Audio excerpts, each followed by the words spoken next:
A very happy morning to everyone. Welcome back dear friends and I hope dear friends you all are feeling fine. आप सभी अच्छे हैं, तंदुरुस्त हैं और अपनी सेहत और पढ़ाई का अच्छे तरीके से ध्यान रख रहे हैं. सो डियर फ्रेंड्स, आज की इस वीडियो के अंदर हम लास्ट पार्ट देखेंगे सब्जेक्ट वर्ब एग्रीमेंट का. यानी जो एग्रीमेंट मैंने आपके साथ किया था कि मैं आपको सब्जेक्ट वर्ब एग्रीमेंट के 40 रूल्स को कवर करवाऊंगा. सो डियर फ्रेंड्स, आज की इस वीडियो के अंदर हम 15 रूल्स को कवर करेंगे जो हमें इस सब्जेक्ट वर्ब एग्रीमेंट टॉपिक को समझने में बहुत ज्यादा हेल्प करेंगे.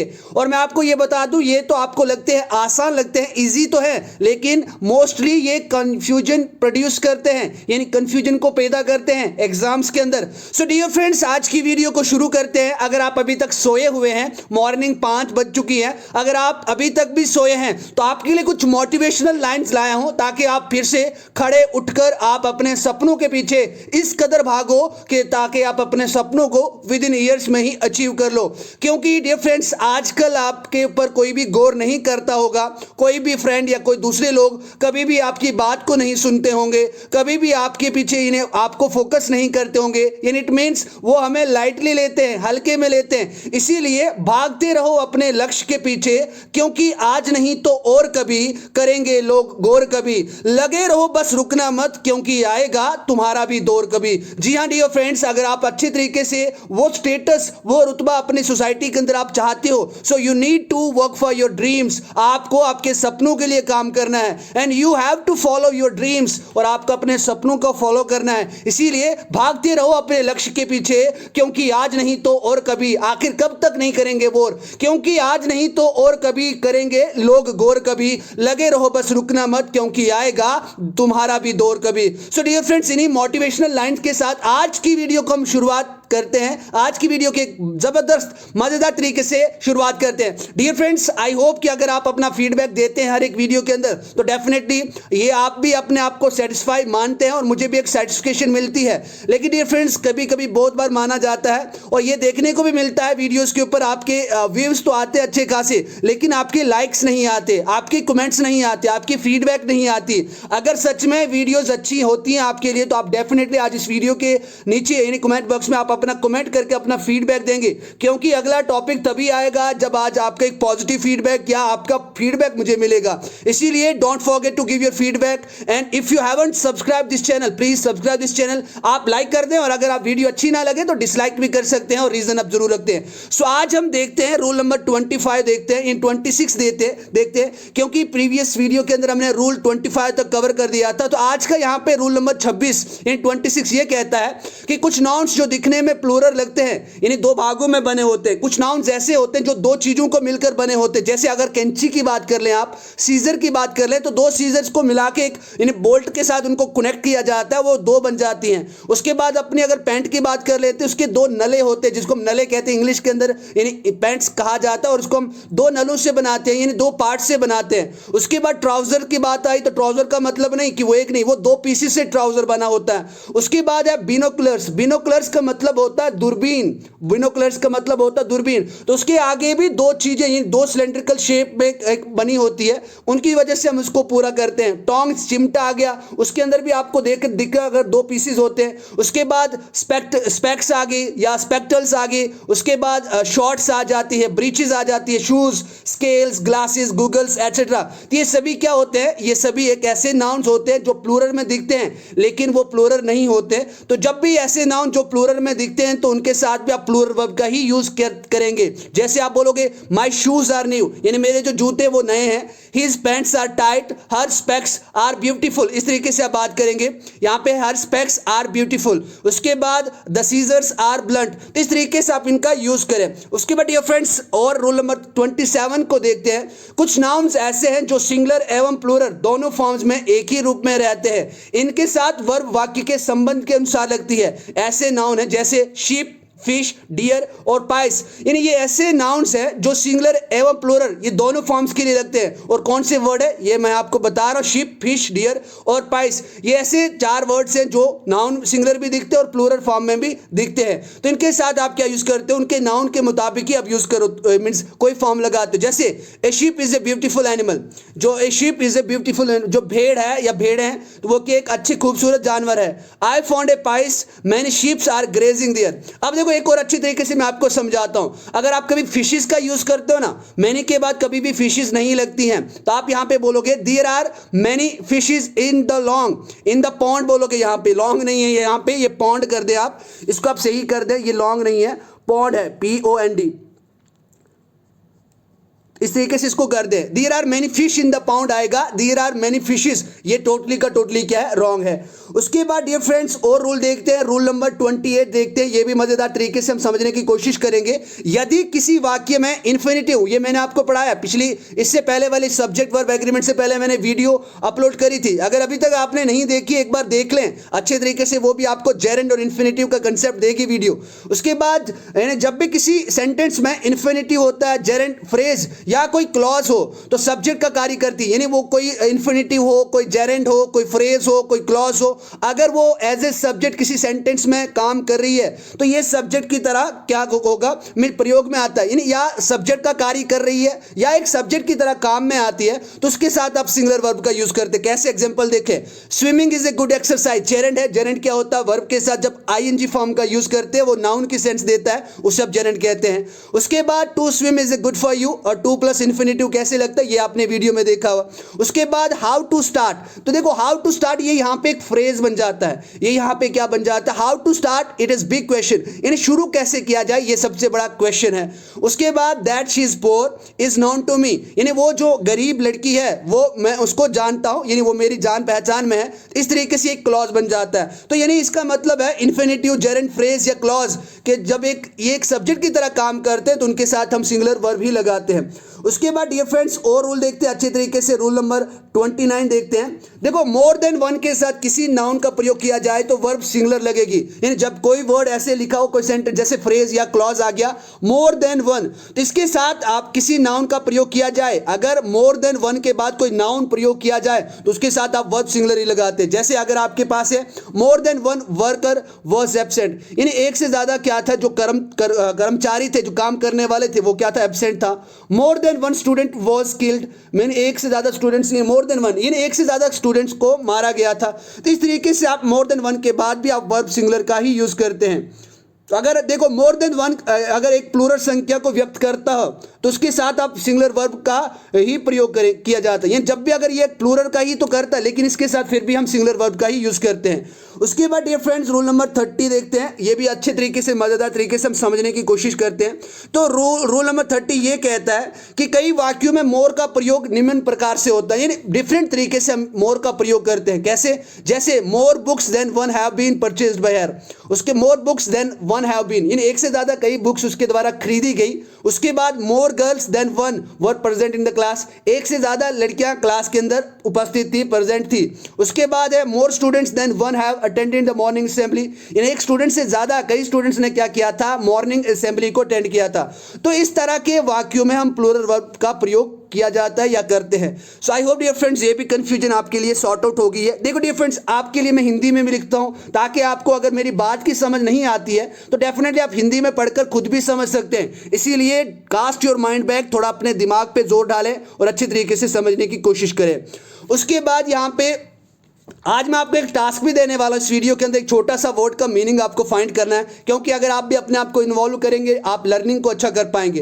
देखो यदि वाक्य में ए नंबर, देखो कभी भी होता है ना, यदि किसी सेंटेंस में ए नंबर या द नंबर का प्रयोग हुआ है तो आपको बस एक ही बात का ध्यान रखना है कि द नंबर के साथ हमेशा आप सिंगुलर वर्ब लगाएंगे और आप यहां पे ए नंबर के साथ आप हमेशा प्लूरल वर्ब लगाते हैं। अब कैसे, देखो एक बात यह है कि जो द नंबर होता है एक निश्चित चीज को बताता है, एक निश्चित संख्या को बताता है, यानी ये कलेक्टिव नाउन की तरह यूज होता है, तो ये यहां पे सिंगुलर वर्ब का ही यूज किया जाता है। उसके बाद अगर हम बात करें ए नंबर की बात करें तो इसका मतलब ये होता है कि बहुत, मैनी जिसको कहते हैं, तो इसके लिए हम किसका यूज करते हैं, हमेशा प्लूरल वर्ब का ही यूज करते हैं। एग्जांपल आपके सामने है, the number of students opted English in administration services generally small, mean numbers of students, जो गिने चुने स्टूडेंट्स हैं जिन्होंने एडमिनिस्ट्रेशन सर्विस के लिए इंग्लिश सब्जेक्ट को ऑप्ट किया है, सिलेक्ट किया है, चुना है। उसके बाद a number of English book are available in library, तो यहां पे बुक नहीं बोला मैंने, बुक्स बोला, तो ये यहां पे एक प्लूरल बन जा रहा है। A number of English books are available in library, यानी जो लाइब्रेरी है उसके अंदर बहुत ज़्यादा बुक्स जो अंग्रेजी की है वो उपस्थित है या है।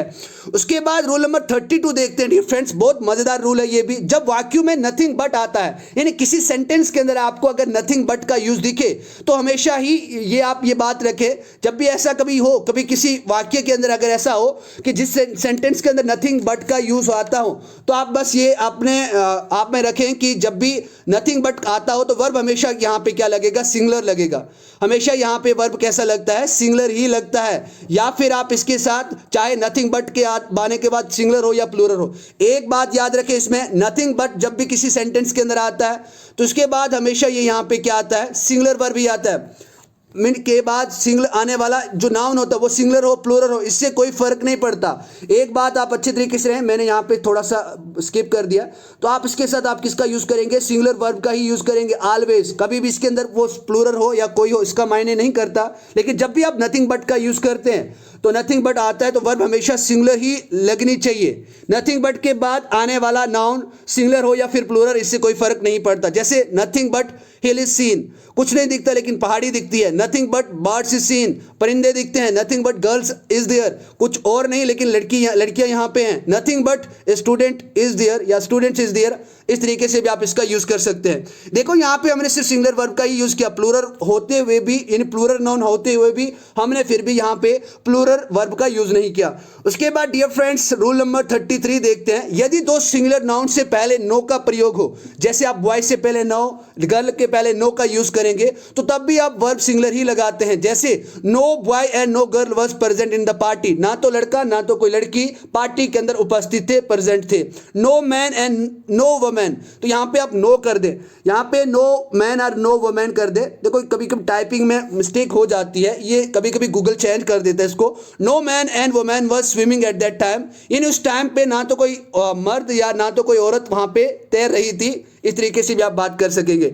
उसके बाद डियर फ्रेंड्स बात करते हैं हम रूल नंबर 34 की बात करते हैं। जब गिनती, यानी जब गिनती अगर फिगर के अंदर लिखे आप, कभी भी आप गिनती लिखते हैं ना 4 FOUR, ये फिगर के अंदर आ गई, इन वर्ड्स के अंदर आप लिखें तो एंड से अगर वो जोड़े जाते हैं, अगर जब भी गिनती जैसे 4 and 5, 6 and 7, जब भी कभी ऐसी गिनती जो एंड से जोड़ी जाती है तो उसके साथ भी आप वर्ब सिंगुलर ही लगाते हैं। फिर चाहे वो प्लूरल भी क्यों ना हो, इससे कोई फर्क नहीं पड़ता, लेकिन बस अगर आप एंड से यूज करते हो उसके साथ आप क्या यूज करते हो, आप सिंगुलर वर्ब का ही यूज करते हो। लेकिन आप देखो और प्लूरल भी हो सकती है, कभी कभी बहुत रेयर चांस होते हैं, लेकिन देखो आप एक मान के चलें कि ये दोनों आप यूज कर सकते हैं, इस तरीके से भी मान कर चलें, लेकिन ज्यादातर आप सिंगुलर वर्ब का ही ध्यान रखें। जैसे 4 and 4 is 8 ऐसे भी कहते हैं, एंड 4 and 4 are 8 ये भी हैं। अब देखो ये 4 and 4 is 8 ये एक यूनिटरी, एक अकेले कंसेप्ट को बताता है, अकेले कंसेप्ट के साथ हम इसका यूज करते हैं, यानी ये सिंगुलर वर्ब का प्रयोग होता है। तो इसका मीनिंग है कि एंड यहाँ पे कुछ ही नंबर्स, यानी यूनिटरी कंसेप्ट माना जाता है ये।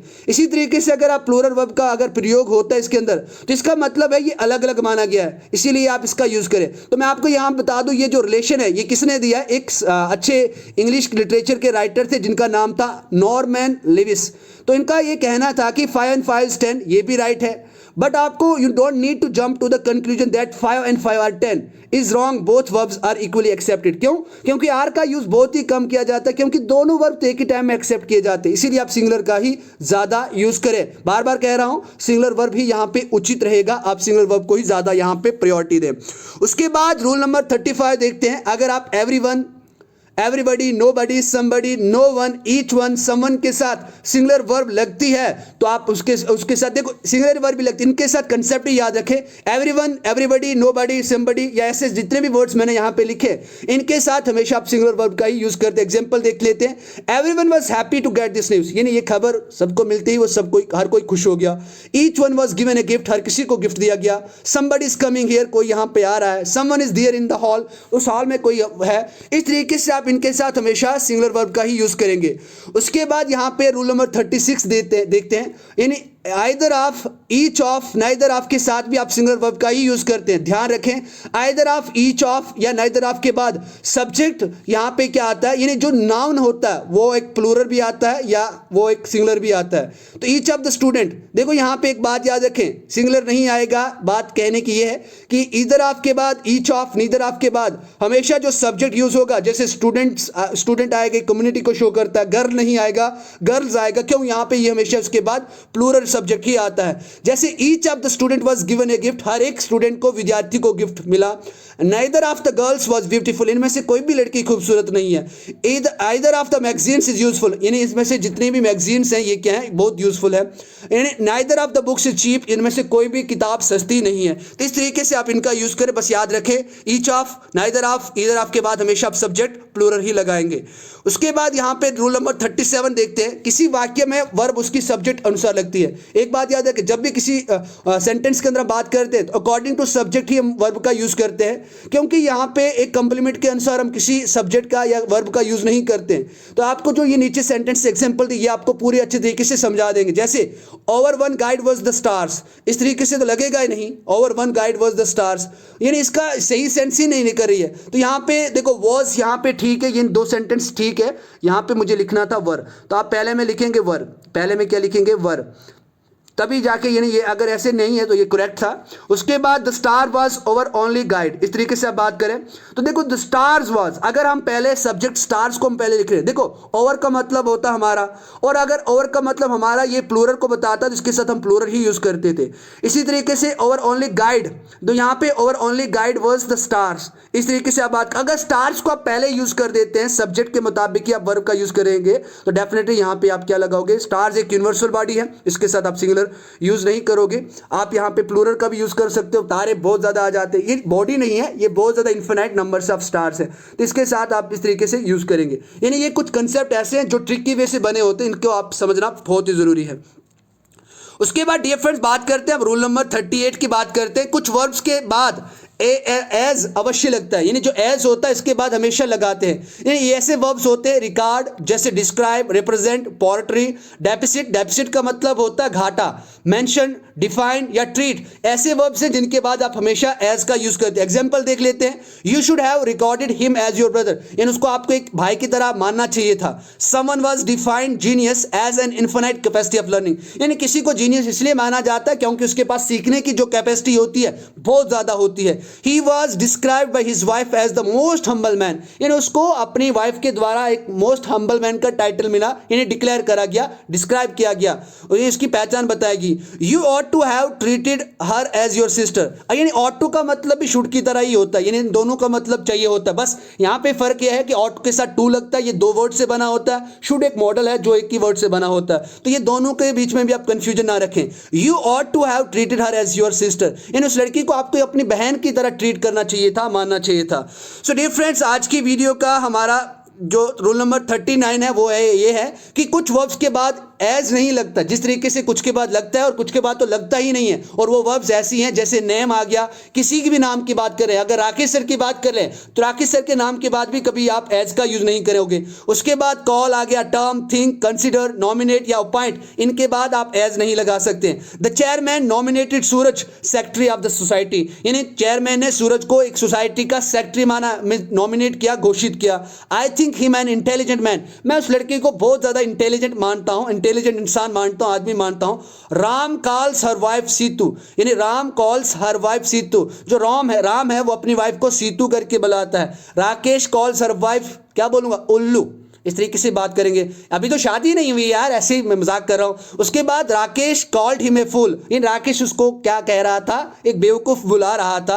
ए रोज एंड ए क्रूक, तो मैंने आपको एक टास्क दिया था कि आज आपको एक वर्ड फाइंड करना है। आज आपके लिए ये ए रोज एंड ए क्रूक, ये आप फाइंड करके आप इसका मतलब और ये सेंटेंस लिखेंगे। देखते डियर फ्रेंड्स आप कितने अच्छे तरीके से अपने आप को सही तरीके से लर्निंग के अंदर इन्वॉल्व करते हैं। हर दिन मैं पढ़ा रहा हूं, मैंने आपको पहले ही इंडिकेशन दिया था। आज ये आपका ये वर्ड है, पास करके अभी भी आप देख देख सकते हैं, उसके बाद आगे कंटिन्यू करें वीडियो। डियर फ्रेंड्स, आज की हमारी वीडियो और इस सब्जेक्ट वर्ब एग्रीमेंट का अंतिम रूल ये है कि जब वाक्यों में इन फ्रेजेस का प्रयोग होता है, जैसे a number of, lots of, a lot of, a plenty of, a quarter of, part of, percent of, proportion of, none of, reminder of, two third of, most of, some of, majority of, much of, many of, a good deal of, a great deal of, heaps of. तो verb एक के बाद आने वाले noun, यानी जो of के बाद जो भी वर्ब आते हैं, यानी ऑफ के बाद यानी जो भी नाउन आते हैं उनके मुताबिक ही आप वर्ब का यूज करेंगे। अगर ऑफ के बाद यानी नाउन अगर प्लूरल हो तो आप प्लूरल वर्ब का यूज करेंगे, अगर नाउन वहां पे सिंगुलर हो तो आप सिंगुलर वर्ब का यूज करेंगे। एग्जांपल्स देख लेते हैं, तभी जाके हमें ये अच्छे तरीके से समझ आएगा। Plenty of sugar is required, तो यहां पे देखो ये क्या, एक अनकाउंटेबल नाउन की बात करें तो अनकाउंटेबल नाउन के साथ आप हमेशा सिंगुलर का यूज करते हो। A lot of milk was sent there, मैंने बहुत ज्यादा दूध वहां पे भेजा गया था। अब यहां पे मिल्क अनकाउंटेबल है, इसके साथ आप बात याद रखें कि हमेशा काउंटेबल नाउन के साथ आप प्लूरल वर्ब का यूज करते हैं और अनकाउंटेबल नाउन के साथ आप सिंगुलर वर्ब का यूज करते हैं। ए lot of books, the books यहां पे प्लूरल आ गया, गिनती की जा सकती है। Were destroyed in fire. A plenty of chairs, chairs को गिना जा सकता है, कुर्सियों को गिना जा सकता है, इसके साथ हमने हैव बीन यानी प्लूरल वर्ब का यूज किया। A plenty of chairs have been purchased, तो यदि आपके बाद काउंटेबल नाउन हो तो प्लूरल, अगर अनकाउंटेबल हो तो सिंगुलर का यूज करेंगे। जैसे a number of boys, plenty of books, ये काउंटेबल है, इनको गिना जा सकता है। अगर आप बात करें plenty of milk, a lot of sugar, तो ये सभी के सभी क्या है, अनकाउंटेबल्स हैं। So I hope dear friends, subject verb agreement आपको जो ये 4 वीडियो शानदार तरीके से मैंने आपके लिए बनाई हैं, इनके अंदर आपको कोई भी कंफ्यूजन नहीं रही होगी। अगर अभी तक किसी रूल के अंदर आपको कंफ्यूजन है, so guys feel free to just put your comment in comment box so that I will definitely read your feedback and comment। अगर आपको कोई डाउट होगा अपनी क्वेरी को शेयर करें, और आप टेलीग्राम ग्रुप के अंदर भी शेयर कर सकते हैं अपनी क्वेरी को, उसके अंदर भी मैं आपको वहां पे आंसर देने का पूरा प्रयास करूंगा, कोशिश करूंगा। सो thank you very much for your patience. अब आप जरूर आज की फीडबैक दें, क्योंकि मैंने शुरू में आपको बताया था कि अगर लोग गौर नहीं करते हैं तो आप अपनी मेहनत पे लगे रहें, क्योंकि आपका भी कभी दौर आएगा। इसीलिए डियर फ्रेंड्स, वर्क हार्ड और अपनी एक आइडेंटिटी बनाएं, तभी जाके आपको दुनिया जानेगी। So thank you very much for your love support dear friends. बहुत ज़्यादा आपका फीडबैक कम आ रहा है, शेयर ज़रूर करें, एक फैमिली को बढ़ाएं। यूट्यूब पे सब्सक्राइब नहीं किया है, आप सब्सक्राइब भी कर दें। थैंक यू वेरी मच, और ये भी बताएं आप अगली